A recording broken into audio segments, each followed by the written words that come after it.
여호와를 경외하며 그의 길을 걷는 자마다 복이 있도다. 내가 내 손이 수고한 대로 먹을 것이라. 내가 복되고 형통하리로다. 내 집 안방에 있는 내 아내는 결실한 포도나무 같으며 내 식탁에 둘러앉은 자식들은 어린 감람나무 같으리로다. 여호와를 경외하는 자는 이같이 복을 얻으리로다. 여호와께서 시온에서 내게 복을 주실지어다. 너는 평생에 예루살렘의 번영을 보며 내 자식의 자식을 볼지어다. 이스라엘에게 평강이 있을지로다.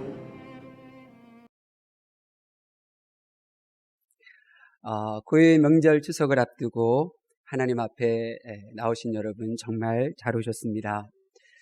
오늘 하나님께서는 저희들에게 귀한 복의 선물 3가지를 준비해 주셨어요. 우리 성경에는 다 복으로, 복이라고는 한 단어로 사용되었지만 히브리어 성경에는 이 복이라는 단어가 3가지의 각기 다른 단어로 기록되어져 있습니다. 그러니까 복이 각기 다르다는 것이지요. 다르기 때문에 복이라고 하는 단어를 가진 3개의 다른 단어를 사용한 것입니다. 이번 추석 명절에 하나님께서 정말 나에게, 우리 가정에, 우리 가문에 주시고자 하시는 복이 바로 이런 것이었구나. 근데 우리 가정은, 우리 가문은 이 3가지 복 가운데 과연 몇 가지를 받고 있는가? 또 받은 복을 또 우리가 정말 복으로 여기며 그렇게 살아가고 있는가? 다시 한번 생각하시고 하나님을 만나는 귀한 은혜의 명절이 되실 수 있기를 바랍니다. 오늘 하나님께서 우리에게 주시는 3가지 복 중 첫 번째는 히브리어로 바라크라고 하는 복이 있는데 이 복은 원죄를 해결받는 복입니다. 우리 4절 말씀 볼까요? 4절 말씀 보겠습니다. 시작. 여호와를 경외하는 자는 이같이 복을 얻으리로다. 아멘. 여기서 사용되어진 복이라고 하는 단어가 바라크입니다. 이 바라크는 무릎을 꿇다라고 하는 뜻이 있어요. 그러니까 하나님께서 강권적으로 주시는 복을 의미하는 거예요. 내가 찾을 수도 없어요. 내가 원하지만 그것을 얻을 수도 없는 복이에요. 그래서 하나님께서 전폭적으로 베푸시는 복. 이것이 바로 바라크예요. 바울 사도는 이런 복을 돌 감람나무와 참 감람나무 이 비유로 로마교회 성도들에게 설명해 줬어요. 로마서 11장 24절에 이렇게 기록되어져 있어요. 내가 원 돌 감람나무에서 찍힘을 받고 본성을 거슬러 좋은 감람나무에 젖붙임을 받았으니. 저와 여러분은 돌 감람나무 가지셨어요. 돌 감람나무는 참 감람나무가 될 수가 없어요. 돌 감람나무에 붙어있는 가지들은 도끼에 찍힐 수밖에 없고 결국은 불 속에 던져져 살라져 버릴 수밖에 없어요. 그런데 하나님께서 나를 택하시고 나를 구별하셨는데 어떻게 택하시고 구별하셨느냐? 하나님의 일에 나의 본성이 거슬리는 이 제약된 상태에 있던 나를 하나님께서 찍으셔서 참감람나무에 접붙여 주신 거예요.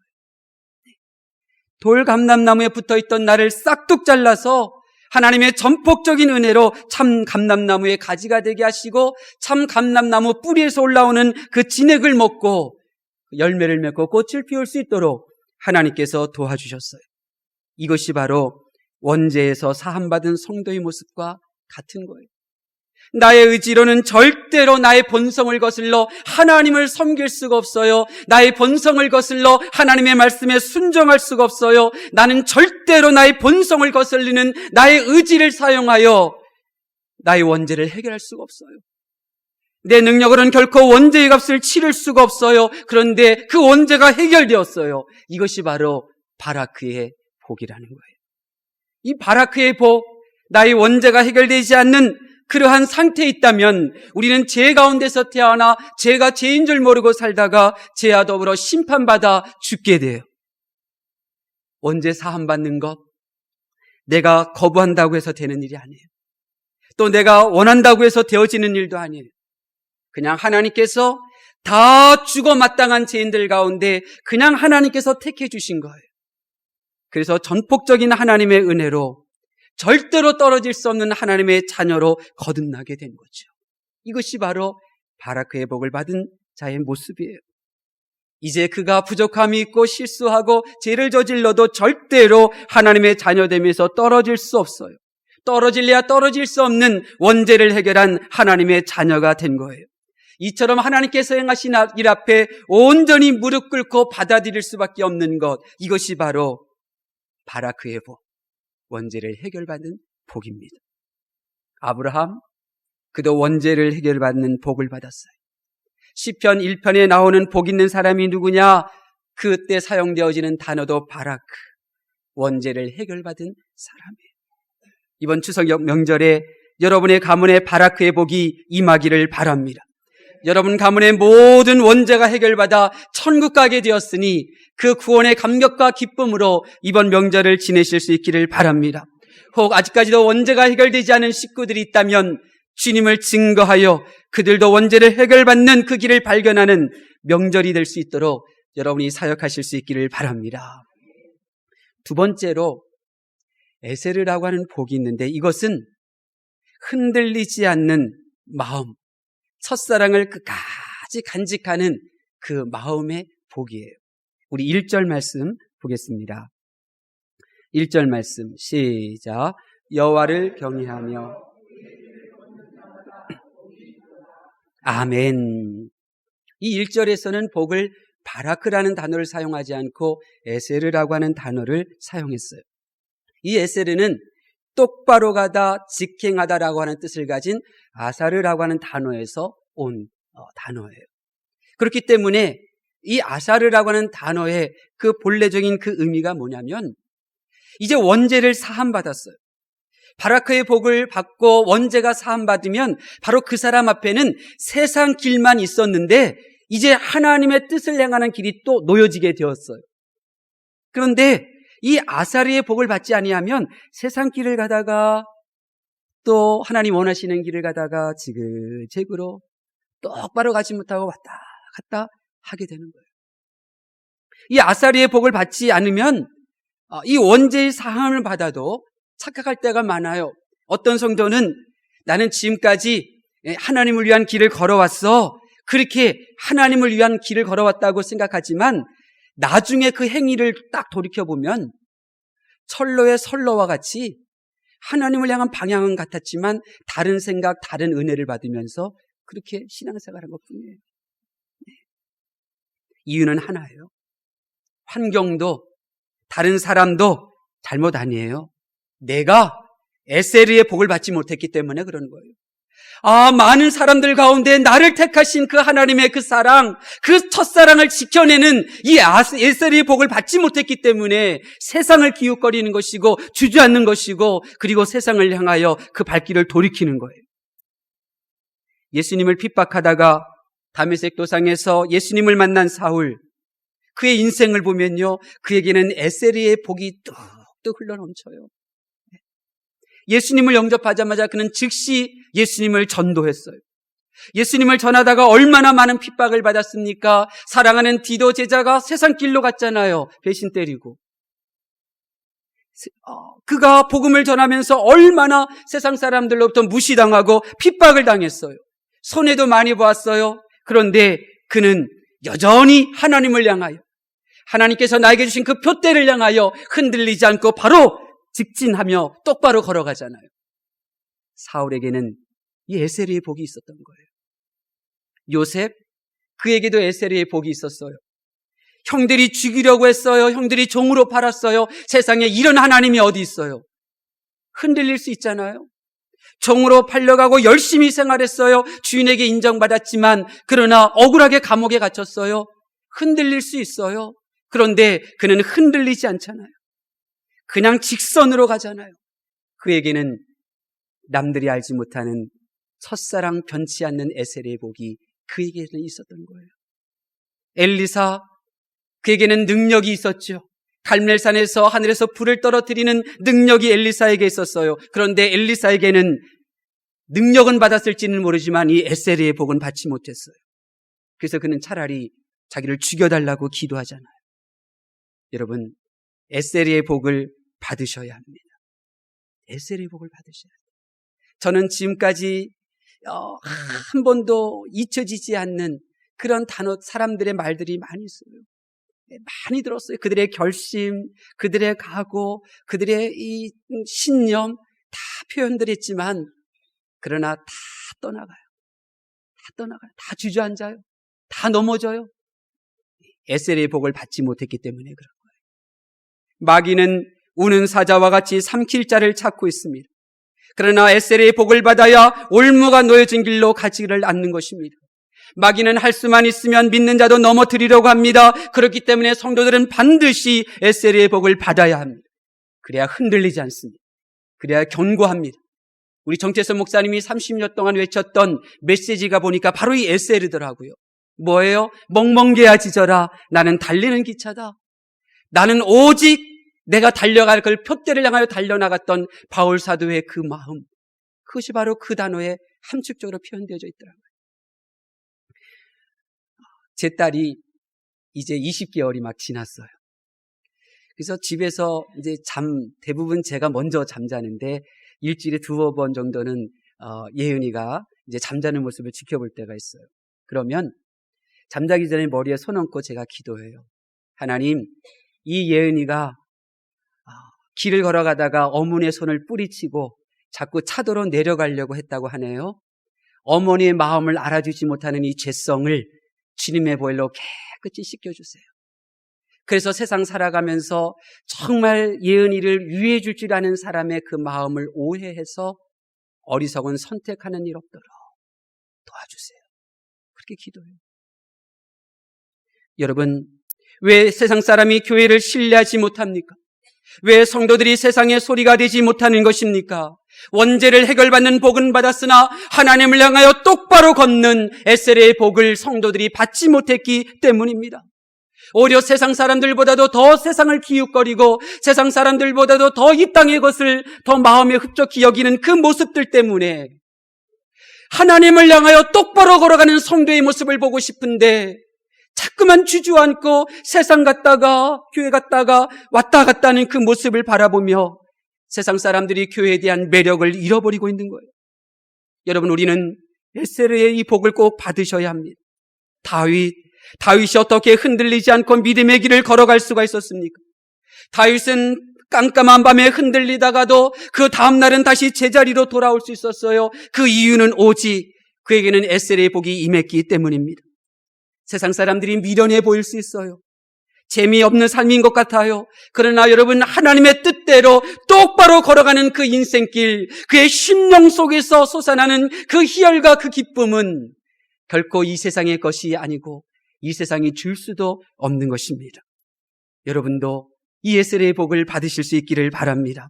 천하가 여러분을 속이려고 하여도 속지 않고 믿음으로 걷는 복, 천사로 가장한 마귀가 여러분을 거짓을 보게 하여도 눈을 감고서라도 하나님을 향하여 똑바로 걸어가는 복, 오직 하나님 한 분만으로 만족하고 하나님 안에 거하고 그분의 뜻을 행하는 것만으로 행복할 줄 아는 이 복, 성도가 성도 되도록 곧장 직행하여 하나님의 뜻, 하나님이 원하시는 삶을 살아가는 이 에셀의 복을 여러분의 것으로 삼으실 수 있기를 바랍니다.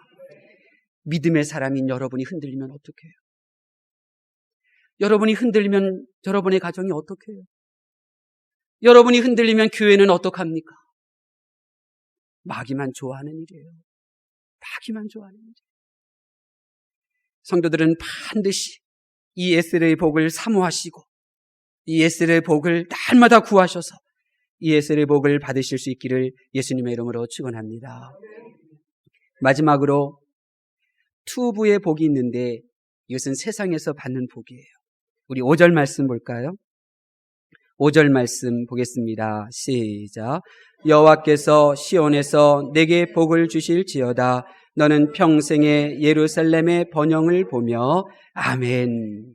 여기서 나오는 이 복이라고 하는 이 단어는 투부인데 이 투부의 뜻은 좋은 것, 아름다운 것, 기뻐하는 것, 재물, 형통, 그리고 성공, 행복 이런 뜻이 있어요. 그러니까 이 세상에서 좋다고 하는 모든 것들을 이 투부의 복이다 하는 거예요. 여러분, 하나님께서는 사람을 만드시고 사람들이 기뻐하는 모든 선한 것을 주셨어요. 하나님께서는 수많은 민족들 가운데 이스라엘 민족, 한 민족을 택하시고 그 민족이 행복한 민족이 될 수 있도록 그들의 모든 필요를 도와주시고 그들 편에 하나님께서 서주셨어요. 예수님께서도 너희는 먼저 그의 나라와 그 일을 구하라. 그리하면 내가 이 모든 것, 이 세상 사람들이 그렇게 좋게 여기고 기쁘게 여기고 행복하게 하는 모든 것들을 다 너에게 준다고 약속해 주셨습니다. 하나님의 마음, 예수님의 마음, 성령님의 마음은 한결같아요. 저와 여러분이 이 세상에 살면서 투부의 복을 받는 것이에요. 그렇다면 그 투부의 복 무엇인가? 오늘 말씀을 보면 투부의 복에 대해서 자세히 설명해 주고 있어요. 먼저는 5절 말씀 다시 한번 보겠습니다. 5절 말씀 시작. 여호와께서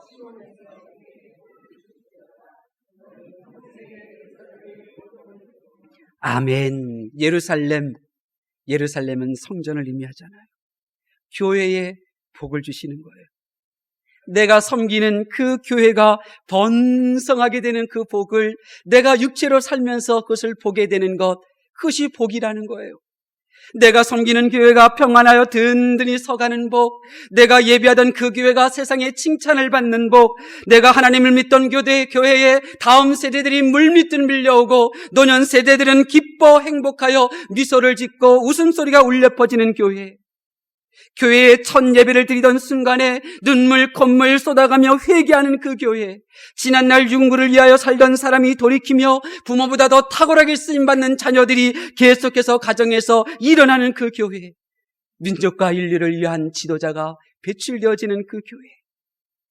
여러분 모두 투부의 복을 받아 교회의 부흥을 이끄실 수 있기를 바랍니다. 두 번째 투부의 복이 있어요. 3절 말씀 보겠습니다. 3절 시작. 내 집 안방에 있는 내 아내는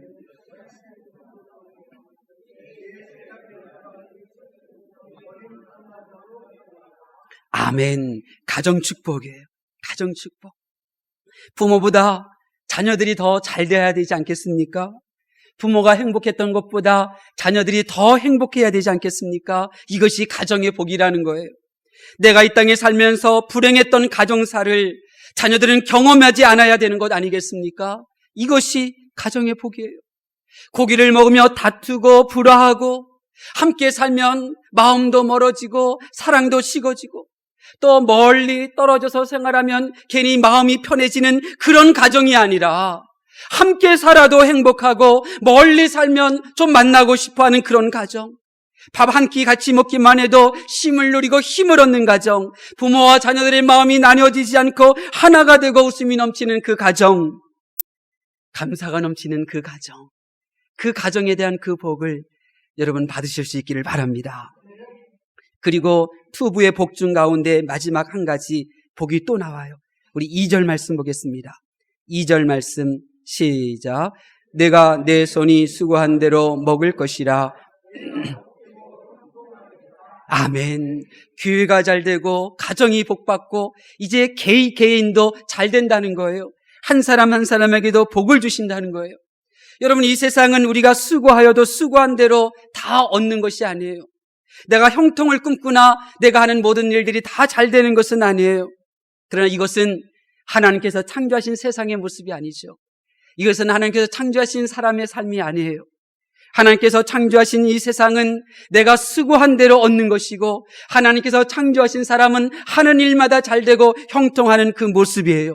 우리가 하나님 앞에서 이 투부의 복을 받게 되면 내가 잘 되는 인생이 될 수가 있는 것입니다.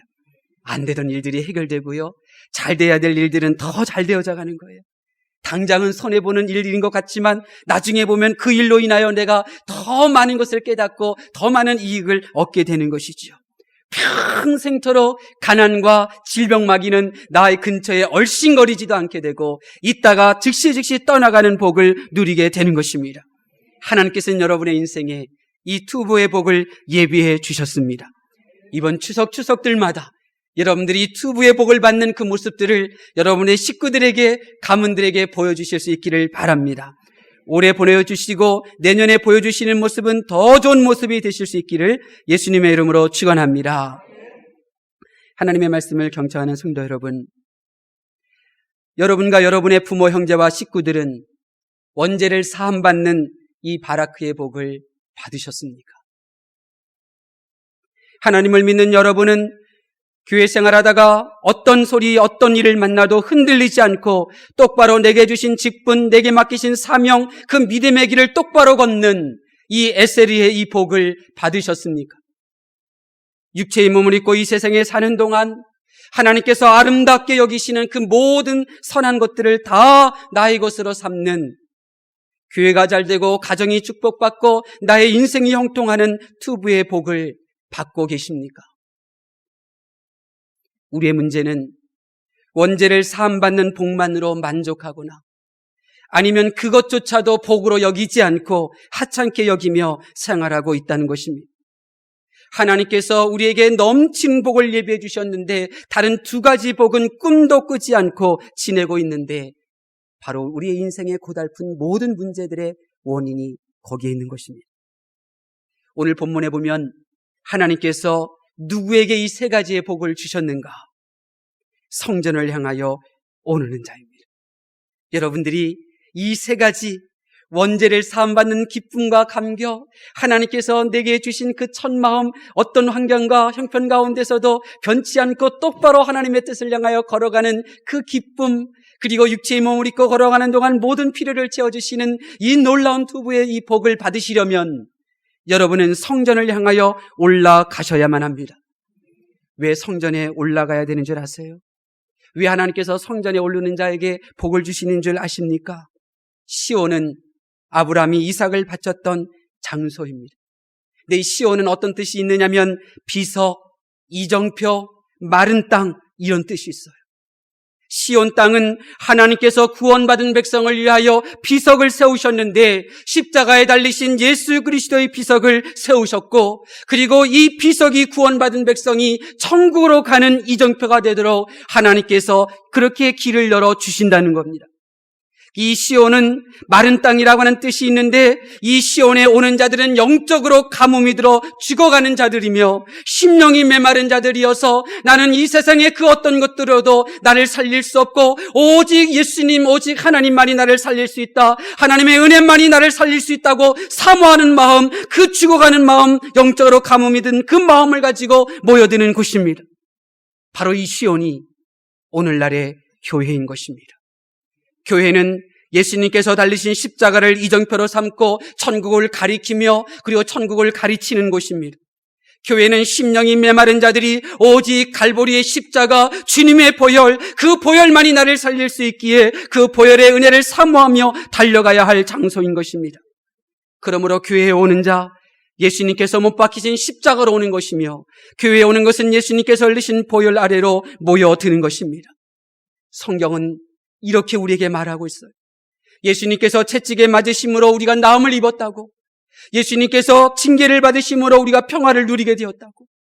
여러분, 하나님께서는 우리 북악교회를 시온으로 삼으셨습니다. 이제 여러분의 심령 속에 십자가를 세우십시오. 십자가 복음의 능력이 나타나게 될 것입니다. 나의 심령 속에 주님의 보혈이 흐를 때에 마귀가 도망가고 병에서 치유받고 이 세상이 주지 못하는 평화를 누리게 될 것입니다. 내 심령 속에 주님의 보혈이 철철 흐를 때에 나는 결코 흔들리지 않고 똑바로 믿음의 길, 내 사명을 감당하며 걸어가게 될 것입니다.